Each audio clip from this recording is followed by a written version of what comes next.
Cómo construir al villano en literatura, parte 1. Muchos novelistas crean villanos en una sola dimensión, que hacen cosas malas solo porque son malos y ya. Este podría ser un buen personaje en un melodrama, vistiendo su sombrero y capa negra, mientras se enrosca el bigote o se acaricia los nudillos. Pero una villana o un villano melodramático es un cliché por simple definición, predecible, poco realista y solo está ahí por diversión. Pero en una ficción seria estos villanos no funcionan, no son realistas. Crear un villano realista requiere sutileza, debe tener una genuina motivación. Tu meta debe ser crear un personaje cuyas acciones sean tan agudas que al lector le tome tiempo descifrar que es el villano, hasta que revele sus verdaderas intenciones. Debes crear un enemigo de tu protagonista que valga la pena, que sume complejidad y profundidad a tu obra. Un villano que funciona no se considera a sí mismo como el malo, cree que sus acciones son justificadas, tiene razones para lo que hace y a veces esas acciones son buenas inclusive. No quiere decir que esté en lo correcto, pero él o ella cree que lo está. Crea a tu villano muy bien, incluso haz que guste, que tus lectores sean capaces de sentir empatía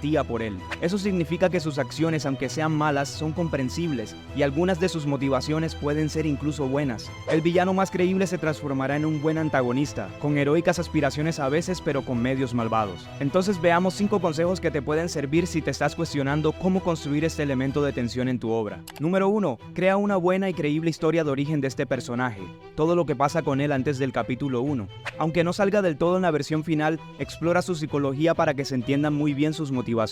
En ese sentido, algunos aspectos fuertes que lo pueden motivar son el miedo, la curiosidad, la avaricia, el deseo de poder, la venganza, el honor, el amor, la ética, el orgullo, la justicia. Nota que estos también pueden ser buenas motivaciones para un protagonista, precisamente porque ambos tienen que tener el mismo peso para que la historia gane en complejidad temática. Número 2. Haz que el villano se convierta en una amenaza, que tenga poder, al menos de convicción para que nada lo detenga, que el lector no sienta que en cualquier momento puede rendirse. Y es que para que sea villano debe llegar a un límite, entonces es interesante que pueda disponer de recursos deplorables y que lleve a cabo acciones cuestionables como la violencia, el abuso, la enfermedad y la muerte. Y repito, estas serán más interesantes si cuenta con una motivación fuerte y clara. Número 3. Evita la tentación de hacer que tu villano haga solo cosas malas. El error creo que recae en querer hacer al villano un humano repulsivo. Trata de hacerlo un buen padre, un buen esposo, dale un contrapunto, un espacio donde obre bien. En general las personas, por malas que sean,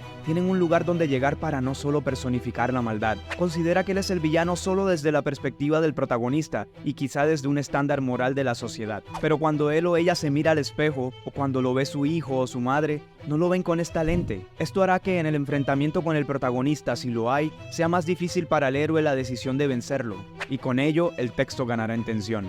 Número 4. Como creador, ten el mismo afecto por tu antagonista como el que tienes por tu héroe. Trátalos de la misma manera en el ejercicio de escritura, con el mismo aprecio y la misma intención. Piensa que ambos son caras de la misma moneda y cumplen un rol fundamental dentro de tu historia. Es decir, sin el uno, el otro no tiene sentido. Tu villano tiene que hacer que tu protagonista crezca, tiene que alimentar el arco del personaje principal, y será mucho más interesante un villano que a su vez tenga su propio crecimiento a partir del conflicto con el protagonista. Y número 5, considera la opción de que el villano puede ganar. Analiza cómo sería el resultado de tu obra si el villano ganara. ¿Qué implicaciones tendría eso para el relato y qué piensas que haría tras su victoria? Si luego de eso este personaje no tiene más ambiciones y esa victoria es el final de su camino, entonces quiere decir que este villano solo está ahí para ser villano. Por tanto, no es un personaje complejo, es solo un artefacto de la narración sin mayor profundidad. Y bien, quédate atento a la parte 2 donde veremos qué tipos de villano hay disponibles.